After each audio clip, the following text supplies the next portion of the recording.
Marcela Rossi, on parle des élections générales de 2026, l'opposition béninoise vers une débâcle annoncée, c'est selon le matinal. Bien sûr, élections générales de 2026, l'opposition béninoise vers une débâcle, vous avez bien indiqué le titre.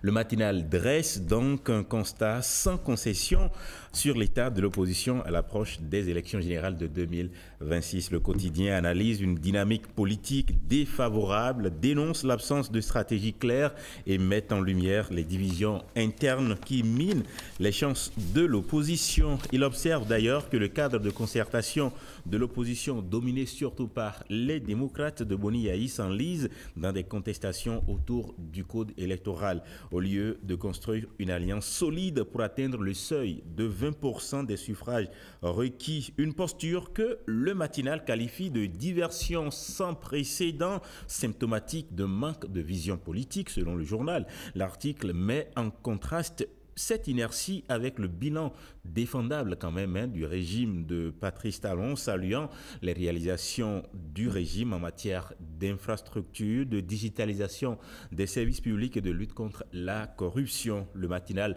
relève également les fractures au sein de l'opposition, querelles de leadership et puis querelle de leadership, disais-je, hostilisée donc par hostilités persistantes entre Paul Humpé et ses alliés supposés, critiques de candidats Zanaï aussi contre tous les camps, autant d'éléments qui accentue l'isolement de l'opposition. Et pendant ce temps, la mouvance présidentielle s'organise. Le matinal rapporte aussi les rencontres régulières entre Joseph Diogbenou de l'UP Le Renouveau et Abdoulaye Biotchane du Bloc républicain, preuve d'une stratégie concertée pour consolider le terrain. En conclusion, le quotidien met en garde: si l'opposition persiste dans ses errements, elle risque de se retrouver spectatrice d'un scrutin largement remporté par une majorité bien préparée. Les accusations de fraude ne sauraient alors masquer l'échec d'une classe politique qui peine à convaincre,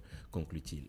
Et puis Ngwedji Diogbenou, dernier round avant la rupture, c'est une interrogation. Bien sûr, la une du quotidien Info Matin qui relève aujourd'hui une rencontre décisive entre Joseph Diogbenou et Maître Adrien Ngwedji dans un climat de tension croissante au sein de la majorité. Derrière les portes closes, les deux hommes ont tenté de sauver une alliance fragilisée par les récentes sorties du leader du PRD, appelant donc à une décrispation politique. Le journal rappelle que ces prises de position ont suscité l'ire de figures comme Rachidi Badamassi, tandis que Patrice Talon les a balayés d'un revers. Malgré tout, Ngwedji persiste, nourrissant les rumeurs d'un retour du PRD pour 2026 notamment. Deux éléments précipite ce rapprochement. Selon Info Matin, la tenue annoncée de l'université de vacances du PRD et ses échanges avec Boni Yayi. Pour Diogbenou,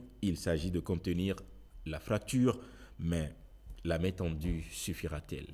Et puis pour finir, commerce et industrie dans le septentrion, l'État serre le vice. La nation met en lumière aujourd'hui les efforts déployés dans le septentrion béninois pour structurer et assainir les secteurs du commerce et de l'industrie. Rufus Sarré, directeur départemental de l'industrie et du commerce du Borgou et de la Liborie, affirme mener une vaste campagne de contrôle destinée à garantir la régularité des activités économiques sur son territoire. Le quotidien rapporte que l'administration intensifie les descentes inopinées dans les entreprises pour vérifier la détention des cartes professionnelles et d'importateurs, condition sine qua non pour exercer légalement. Ces opérateurs, souligne le journal, forcent les opérateurs économiques à se mettre en conformité avec le fisc, engendrant donc un effet de levier favorable aux recettes publiques. Le journal relève aussi que ces contrôles permettent de détecter le cas de concurrence déloyale, protéger les opérateurs en règle et préserver les consommateurs des produits